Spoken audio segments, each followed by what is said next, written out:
구약의 선지자 이 엘리야가 오늘 본문 말씀 속에 나옵니다. 우리는 이 엘리야에 대하여 잘 알지요. 그가 누구인지를 우리가 압니다. 그런데 이 엘리야에 대해서는 모세처럼 다윗처럼 특별히 기록된 정보가 별로 없습니다. 엘리야가 어떤 가정에서 어떻게 자랐는지, 또 어떻게 해서 하나님을 만났는지 그에 대해서 많은 정보가 없습니다. 단 이 아합 왕 시대에 어느 날 갑자기 열왕기상 17장 1절에 길르앗 우거에 하는 자 중에 디셉 사람 엘리야 이렇게 등장하기 시작합니다. 이 엘리야의 등장의 시기는 말씀드린 대로 아합 왕 시대입니다. 그는 악명이 높은 왕입니다. 이 북이스라엘 왕조 중에 악명이 높은 왕이라면 아합을 빼놓을 수가 없습니다. 더욱이 그에게는 이 바알을 섬기고 아세라를 섬기는 이방 부인 이세벨이 있습니다. 아마 이세벨이 아합을 많이 조정하는 것 같습니다. 이방 여인들이 외모상으로는요 상당한 미모를 가지고 있거든요. 아마 아합이 거기에 반쯤 죽었다라고 보는 것도 틀린 말은 아닌 것 같습니다. 나름대로의 매력이 있는 여자이고 나름대로의 어떤 정치력까지 갖춘 여인으로 봅니다. 이 이세벨이 이제 아합 왕을 주물럭거리는 거죠. 이렇게 하세요, 이렇게 하세요. 그런데 아합이 그만 그 꾀에 다 넘어간 겁니다. 그래서 이제 이방 종교를 국교로 만들어 버립니다. 하나님과 같이 섬기는 게 아니라 이제는 이 바알 신을, 아세라 신을 이제 온전히 섬기기 시작합니다. 우리가 아시듯이 이스라엘은 이렇게 하면 안 되거든요. 이스라엘은 이렇게 하면 하나님이 절대 그냥 두시지 않거든요. 그런데 이 일이 공식화되어 버린 거예요. 영적으로 타락함이 이루 말할 수 없었습니다. 이방 종교의 타락의 특징 중에 하나가 성적 타락입니다. 이방 종교는 이 성적 타락을 아주 앞세웁니다. 그래서 육신적 쾌락을 합리화시켜주죠. 그게 오히려 신 앞에 합당한 일이 되도록 만들어버리는 거예요. 난리 났습니다. 인간이 성적 타락을 하면 어디까지 갈는지 그거는 아무도 알 수 없습니다. 엉망이 되어버렸습니다. 이때 엘리야 그 이름의 뜻 나의 하나님은 여호와이시다. 엘리야의 이름의 뜻 나의 하나님은 여호와이시다. 그 이름의 사람이 17장에 등장을 했다는 겁니다. 그런데 이 엘리야는 구약에서만 등장했느냐? 아니요, 신약에서도 등장합니다. 우리가 성경 상식으로 엘리야가 신약 어디에 등장하지요? 바로 변화산상에서 등장합니다. 예수님이 베드로와 야고보와 요한을 데리고 이 변화산에 올라가셨을 때 바로 이 엘리야를 보게 됩니다. 엘리야와 모세가 예수님과 함께 서 있는 것을 보고 제자들이 그렇지요. 여기에 초가를 짓자라고 하죠. 바로 그때 엘리야가 등장을 하고 또 엘리야의 특징 중에 하나는 땅에서 죽음을 보지 않고 에녹처럼 성천한 자입니다. 땅에서 축제하고 오르는 자가 몇 명 있죠? 3명입니다. 에녹이요, 엘리야요, 또 한 명 예수님이십니다. 이렇게 엘리야는 우리 인간이 가질 수 있는 그 이상의 상당한 축복을 받은 특별한 인물이었고, 또 그 인물이 혼탁한 아합의 시대에 나타났다는 것은 하나님이 그를 참으로 귀하게 지명했다는 겁니다. 성경에 이런 말씀도 있죠. 죄가 많은 곳에 은혜가 넘친다. 이 말씀을 잘 해석해야 합니다. 그 말은 뭐냐? 그 속에 깨어있는 자로 통하여 하시는 일이 크다. 내가 거룩하니 너희도 거룩하라 했지요. 절대 같이 섞이지 마십시오. 특별히 분별해야 합니다. 깨어있어야 합니다. 그렇지 않으면 나도 모르게 넘어가는 악한 꾀의 유혹이 있는 거예요. 죄하로 말씀을 묵상하는 자와 악한 꾀에 넘어가는 자가 있죠. 그래서 우리는 말씀의 은혜를 누리고 말씀이 인도하시고 말씀이 깨닫게 하시고 말씀이 복되게 하시는 그 삶을 살아야 합니다. 그래서 복 있는 사람은 주야로 주의 말씀을 묵상한다. 즉 말씀에 깨어있는 자가 되어야 한다는 거예요.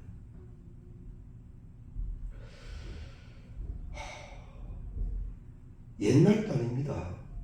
우리 대한민국 교회 얼마 전만 해도 이 어른들 집에 가면 성경책 펴고 다 그거 읽고 있었잖아요. 그저 같은 음절로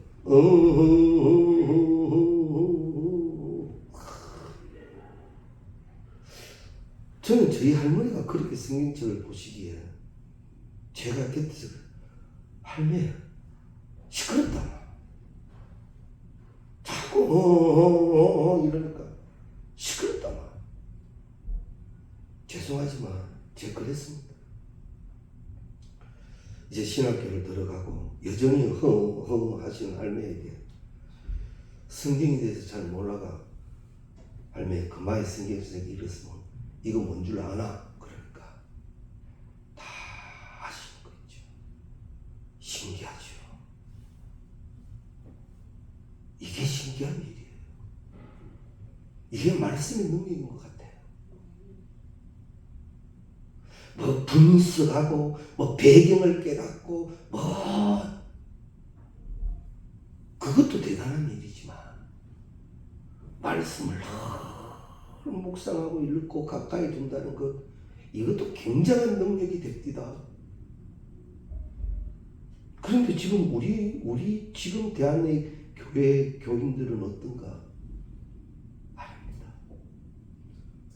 성경책 좀 보겠다고 휴대폰 안에 성경책 넣었습니다만 그거 안 들고 다니려고 넣은 거지 그거 늘 묵상하려고 넣은 사람 몇 없다는 거지.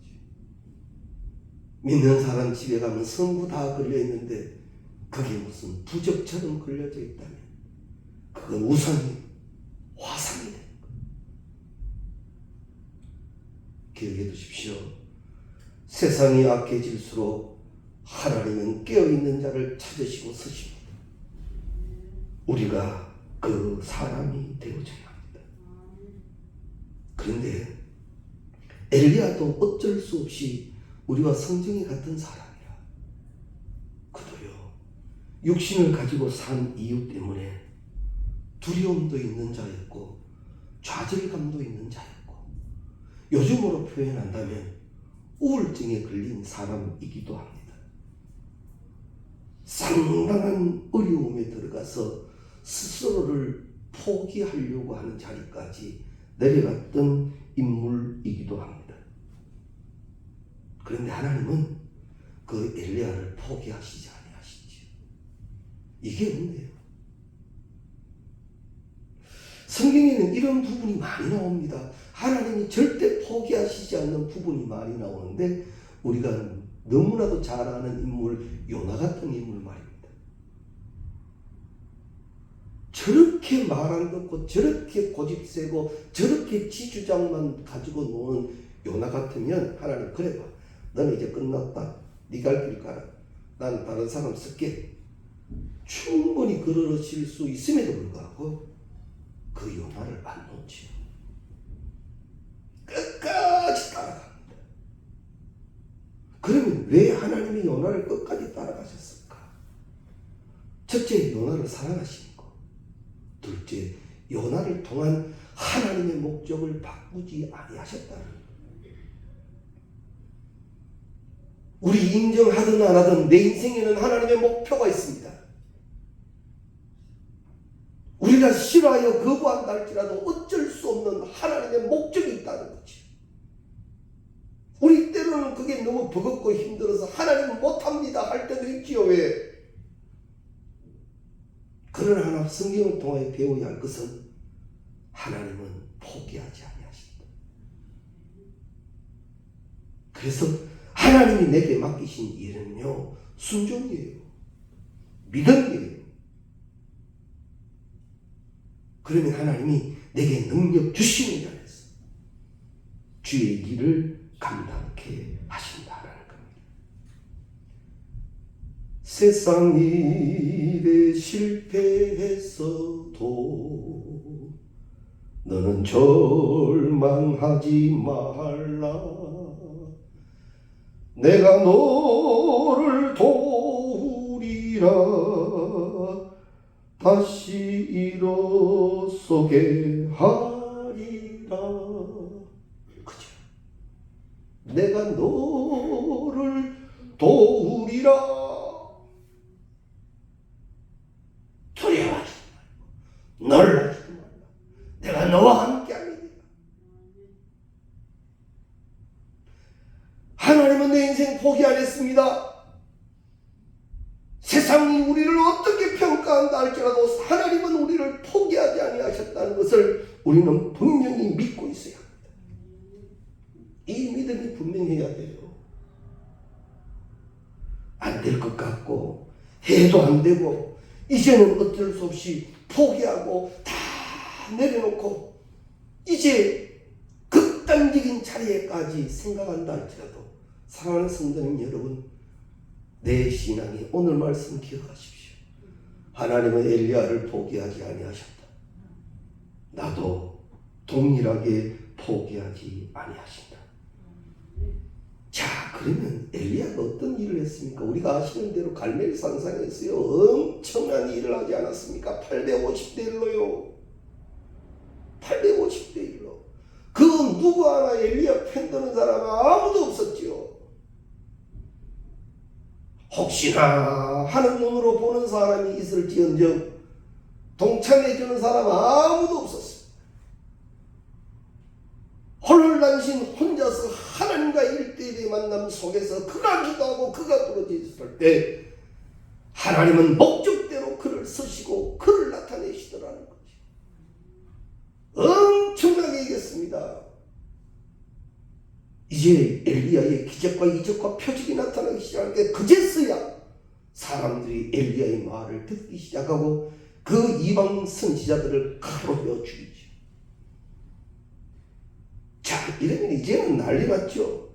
야, 엘리야가 말이야 갈멜 산상에서 하늘을 우르르 기도했더니만 불이 떨어졌단다. 불이.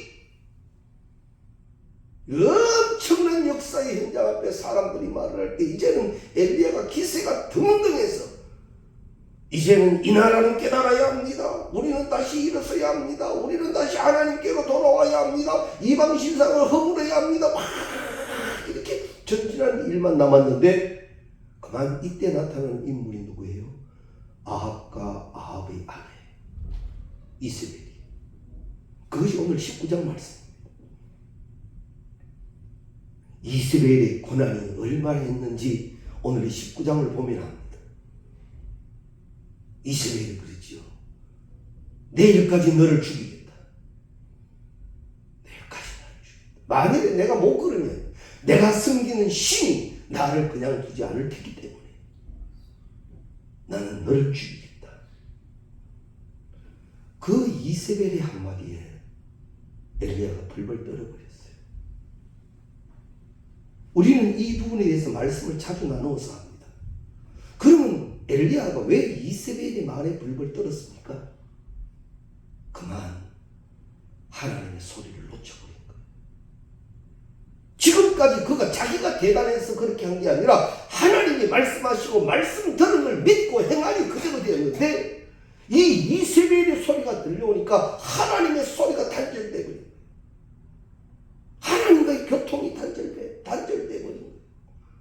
우리 믿는 자도 하나님과의 교통이 단절되면 보이고 느끼는 것은 인간적이고 세상적인 것밖에 없습니다. 세상 사람들처럼 똑같이 느끼고 똑같이 말합니다. 아니요. 믿는 사람들 더 논리적으로 말하는지도 모릅니다. 엘리야가 그렇게 되어버렸습니다. 이제 이방 신을 거론하며 죽이겠다고 하니까 그만 엘리야가 도망갑니다. 그런데 하나님은 모세에게는 이렇게 말씀하셨어요. 이 애굽을 보낼 때 바로가 그냥 안 보낼 거다. 그때마다 내가 너에게 함께 한다. 모세가 가서 출애굽 시켜라 이러면 바로 안 된다고 기뜸을 해주셨어요. 하나님이 모세에게. 그래서 이 바로 왕이 모세의 말을 안 들어도 모세는 어느 정도 마음에 준비가 돼 있었어요. 알고 있었단 말이에요. 그런데 엘리야에게는 하나님이 기뜸을 안 해주셨어요. 갑자기 훅 닥친 거지. 몹시 당황스러운 일이 되어버렸습니다. 그래서 엘리야는 그만 한 여인의 소리, 세상의 권력의 소리, 힘 있는 자의 소리 앞에 꼼짝하지 못하고 도망가기 시작하는데 단숨에 브엘세바까지 도망갑니다. 최고의 난간 끝까지 도망갔다가 그것도 못 믿어서 이제 같이 온 사환은 이 브엘세바에 두고 자기 혼자 한 길을 더 걸어서 이 로뎀 나무 앞에 들썩 이제 주저앉습니다. 그리고는 신세 한탄을 하지요. 오늘 4절 말씀, 여호와여 넉넉하오니 지금 내 생명을 거두시옵소서. 나는 내 조상들보다 낫지 못하나이다. 나는 이제 이거 못하겠다.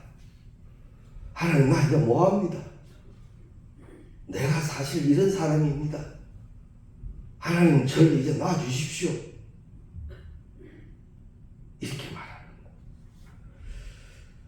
그때 하나님이 앞서 말씀드린 대로 하나님은 엘리야를 포기하시지 아니하셨어요.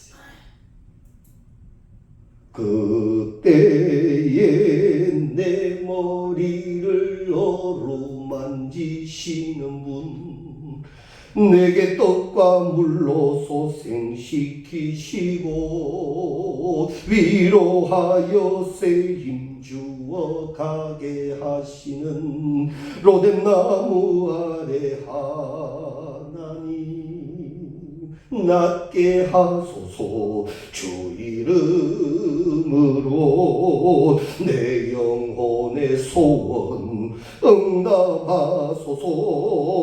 낫게 하소서. 주의 손으로 로뎀나무 아래서 그때에 내 머리를 어루만지시는 분, 떡과 물로 소생시키시고 위로하여 새 주어 가게 하시고, 그 하나님을 엘리야가 만났습니다. 분명한 말씀입니다. 하나님은 엘리야를 포기하시지 아니하셨습니다. 이것을 우리가 믿어야 합니다. 이제 사환까지 두고 할 길을 더 걸었으니까 아무도 없습니다. 혼자입니다. 이제 모든 것을 다 포기하고 쓰러져 자고 있는 그에게 천사가 오지요. 어루만지면서 오늘 5절 말씀 일어나서 먹어라. 엘리야는 죽음을 생각할 정도로 자포자기 상태였지만 하나님은 그를 포기하지 아니하시고 천사를 보내셨더라 말입니다. 여기서 우리가 다시 어떤 상황에서든 일어설 수 있는 첫 번째의 이유가 나오는데, 하나님은 어떤 상태에서도 우리를 포기하지 아니하셨음을 믿으시기 바랍니다. 이 믿음이 있어야 합니다. 하나님은 날 포기하지 아니하셨다는 이 분명한 믿음이 있어야 합니다. 그리고 하나님은 이 엘리야를 깨워서 가게 하시고는 이 하나님의 산 호렙에 이를 때까지 40일간 매일같이 엘리야를 어루만져 주셨습니다.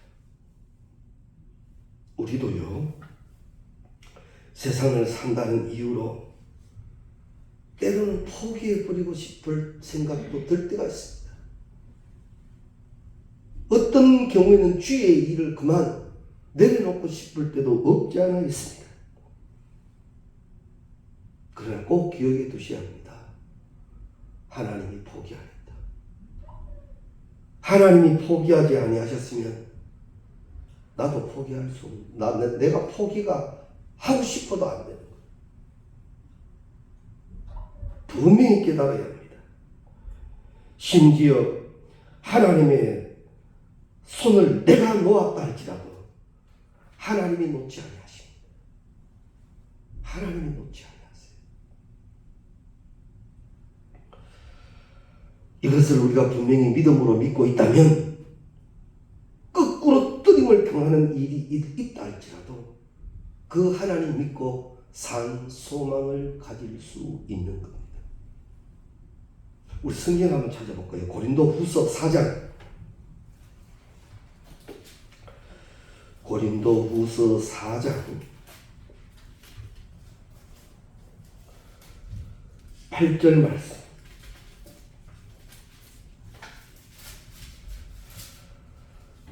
고린도후서 4장 8절 9절 말씀 찾으셨습니까? 고린도후서 4장 8절 9절 함께 읽겠습니다. 우리가 사방으로 우겨 삼을 당하여도 사이지 아니하며 답답한 일을 당하여도 낙심하지 아니하며 박해를 받아도 버림받지 아니하며 거꾸로 뜨림을 당하여도 망하지 아니하고. 말씀이에요. 이런 지경을 당한다 할지라도 절대 하나님이 함께 하시는 이상, 하나님이 내게 이루시기를 원하시는 일을 내려놓지 않는 이상 그 일은 포기되지 않은 일이다. 모든 일을 지어 성취하시는 일은 여호와이십니다. 그래서 우리가 인간적, 육신적, 세상적으로 몹시 힘들어도 하나님이 포기하지 아니하셨다는 이 믿음이 날마다 새 힘이 될 수 있기를 바랍니다. 꼭 기억해 두셔야 합니다. 자, 이제 엘리야를 깨우신 이 하나님의 천사가 이 오늘 6절 말씀에 보면 숯불에 구운 떡과 한 병 물을 먹게 합니다. 시장기도 있었겠죠. 엘리야가 허겁지겁 먹고 납니다. 그리고 또 잡니다. 그런데 이 본문에서 우리가 조금 주의 깊게 보면요, 이 엘리야를 나무라지 않습니다. 야, 인마 됐다, 이제 일어나라 인마. 내가 함께 하는데 이놈아, 이제 힘내가 가자. 네가 이러면 안 되지. 이런 책망이 하나도 없어요. 잠든 엘리야를 여전히 또 어루만져 깨우시고 또 먹이시고 또 그렇게 지쳐 일어나지 못하는 엘리야를 어떤 책망함 없이 또 어루만져 깨우시고 또 먹이시는 하나님이십니다. 기억해 두십시오. 이것이 바로 우리가 넘어져도 다시 일어설 수 있는 이유입니다. 이것이요. 영육 간에 필요를 공급하시는 이는 살아계신 하나님, 나를 사랑하시는 하나님이십니다. 이것을 우리가 잊지 말아야 합니다. 그래서 우리가 어떤 상황 가운데서도 우리가 내 영을 늘 깨어나게 하시는 분이 계신다. 그래서 성경은 말씀하시죠. 네 영혼이 잘됨 같이 네 범사가 잘된다. 사실 우리가 육신적으로 힘들고 어려워지면 영적으로도 많이 혼란스럽습니다. 막 약해지고. 그러나 우리가 여기서 하나 깨달아야 할 것은 내가 지금 연약하고 약해져 있다 할지라도 하나님은 또 세임 주신다. 세임 주시는 하나님 믿으시면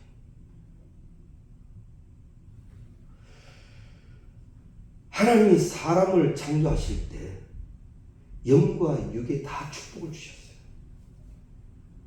그래서 뭐 영적으로만 막 대단하면 육신은 문제가 전혀 되지 않는다. 안 그렇습니다. 사람은 영과 육신이 다 중요합니다. 그래서 이 초대교회에 이단들이 들어올 때 이단들이 내세운 그들의 주장 중에 하나가 대표적인 게 영지주의가 있죠. 이 영지주의는 어떤 거냐면 쉽게 말하면 영과 정신은 중요하고 육과 물질은 극히 악하다는 이원론적인 논쟁을 분명히 가지고 있습니다. 이 영과 정신은 선하지만 이 육신적인 것, 물질적인 것은 악하다 해서 극단적으로 분리하는 이원론을 주장하는 자들이었습니다. 그렇기 때문에 그들은 어디까지 갔는가 하면 이 악한 이 육신에 선하신 예수가 오실 수 없다. 그래서 오신 예수까지 부인한 그들이었다라는 거죠. 우리도 자칫 잘못하면 우리도 모르게 이게 영지주의 사상을 가질 수 있습니다. 무조건 영만 잘 되면 육신이 잘 될 것 같지만 아니요. 육신의 관리도 우리의 책임이에요.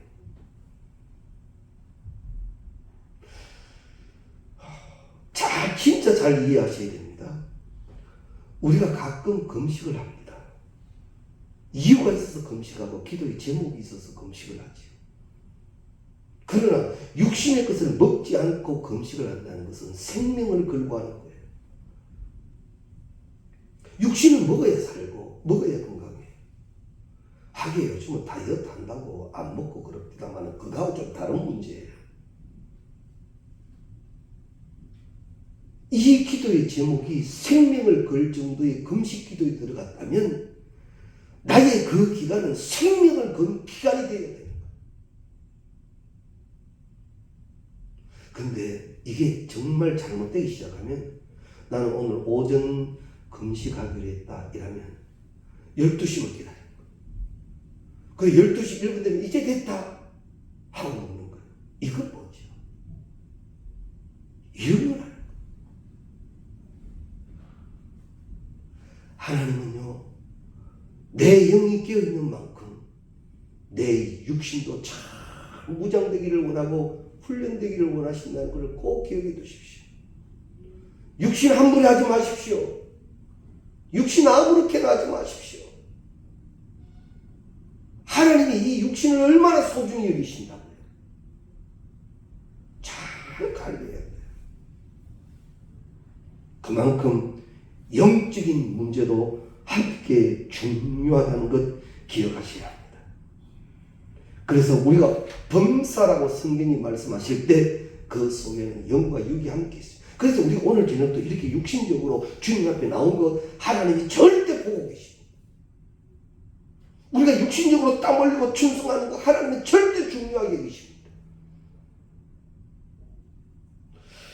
목회가 이런 분이 계셨어요. 밤새도록 철야를 해요. 그래서 물었죠. 기도 제목이 뭡니까? 취업을 하려고 그래. 취업을 하려고 밤새도록 철야 기도를 한대. 그리고는 이제 육신이 뭐 밤을 새웠으니까 이제는 낮에는 자는 거예요. 낮에는 자요. 피곤하니까 자요. 그리고 이제 해그름하면 또 교회 와가지고 찬송하고 기도하고 또 밤을 새워요. 그러고 아침에 가서는 새벽이 끝나고 가서 그때부터는 또 자요. 그래서 제가 그 얘기를 듣고 그랬죠. 그렇게 하지 마세요. 그렇게 하지 마세요. 그건 온전한 거 아닙니다. 부목사가 그 얘기 했다가 맞아 죽을 뻔했어요. 이상한 사람이 왔다고 막 교회 안에 막 말을 퍼뜨려가지고 막 그렇게 그랬죠. 기도를 했으면 하나님이 응답하실 텐데 낮에는 깨어나서 돌아다니며 그 응답하신 자리를 찾아가야지. 그저 뚝 떨어질 걸 기다려요. 그러지 마라. 기도할 만큼 중심적으로 기도했으면 이제 응답하실 걸 믿고 가서 사람도 만나고 일도 시작하라고. 우리가 이 신앙적인 것, 육신적인 것 이걸 이상하게 해석하는데 절대 안 그렇습니다. 금식하는 기간, 특별히 기도하는 기간에는요 육신적으로 힘써야 할 것도 많아요. 영과 육, 하나님은 함께 소중히 여기시고 함께 세임 주심을 우리가 꼭 기억해야 합니다. 그런데 또 하나가 이 장면 속에서 우리가 나오는데요. 자, 엘리야가 많이 지쳤어요. 만사가 귀찮단 말이에요. 만사가. 이제는 포기를 해버렸으니까 사명이고 뭐고 우리 쉬운 말로 하나님도 안 보이는 거예요. 이제 하나님 내 죽이소 이거 들러먹은 거예요.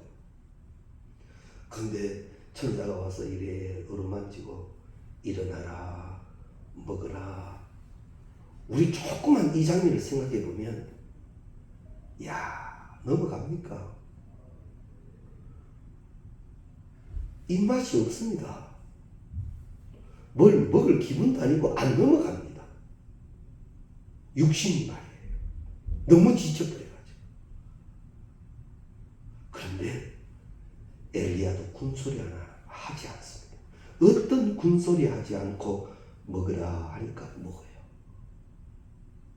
이게 뭔지 알아요?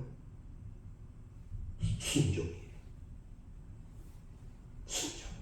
순종은 내 기분, 내 감정, 내 환경에 따라 하는 거 아니에요. 성경이 가리키는 순종은 말씀 앞에 그대로 하는 거예요. 그래서 말씀으로 나를 복종시킨 게 순종이에요. 하나님, 지금 와서 왜 이래요? 지금 와서 왜 이래요? 좀 일찍 내한테 좀 하시지. 따지려면 엘리야도 따질 거 많잖아요. 그런데 군소리가 없어요. 제가 자주 이런 걸 대답하죠. 아브라함이 하나님의 말씀에 오직 하나 예.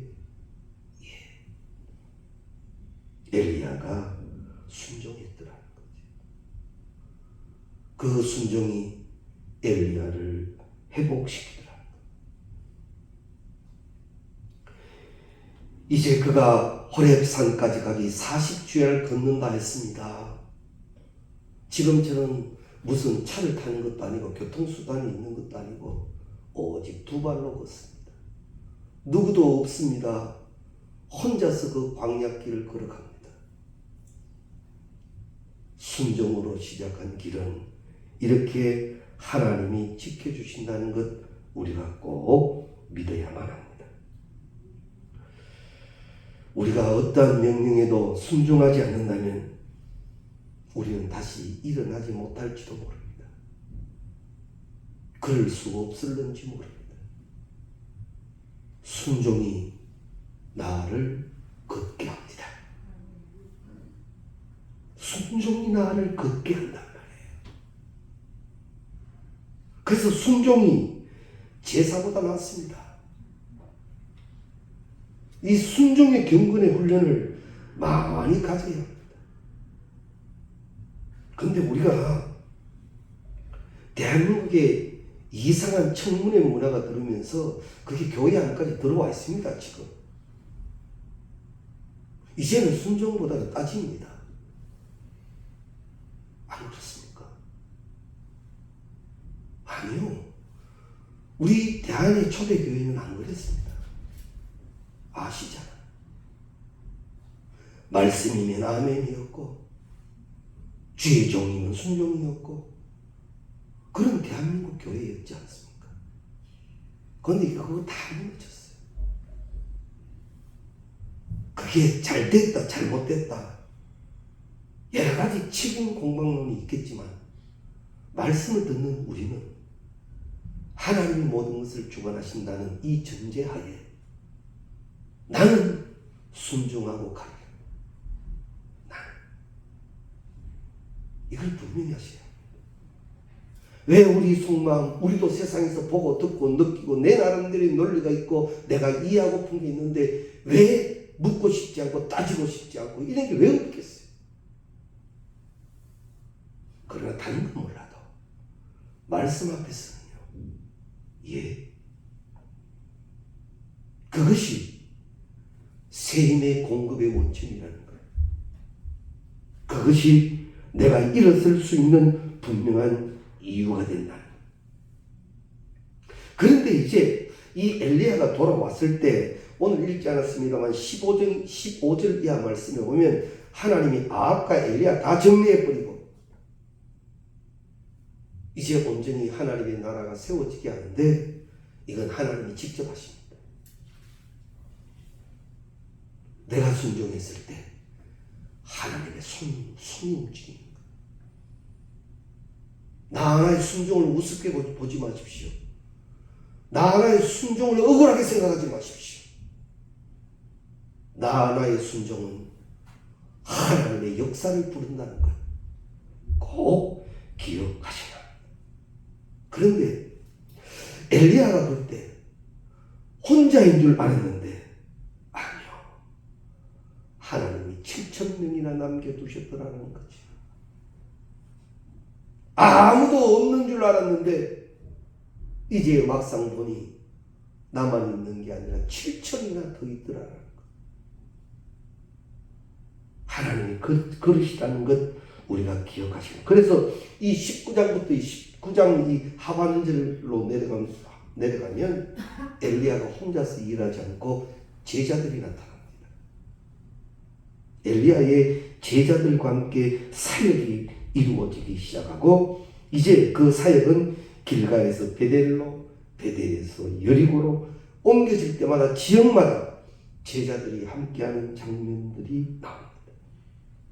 분명 엘리야의 시대는 영적 암흑기였습니다. 그러나 엘리야를 통하여 제자들이 만들어지는 거예요. 흩어진 사람들이 모이기 시작하고 그들이 다시 주의 이름으로 힘을 얻기 시작하고 제자가 됐다는 건 뭐예요? 엘리야와 같은 자가 되기를 시작하고 그래서 엘리야의 제자 중에 큰 제자 누가 나오죠? 엘리사가 나옵니다. 그런 거예요. 자, 말씀을 정리합니다.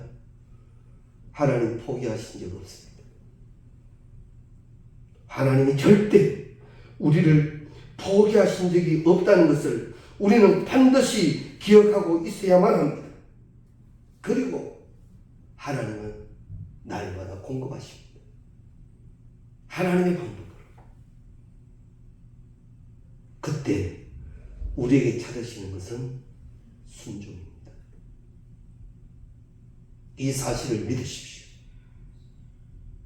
그렇다면 내 믿음은 강력한 능력이 될 것입니다. 이 믿음의 사람, 이제는 교회 앞에서 뚜렷이 보여주시는 우리 모두가 되시기를 주의 이름으로 축원합니다.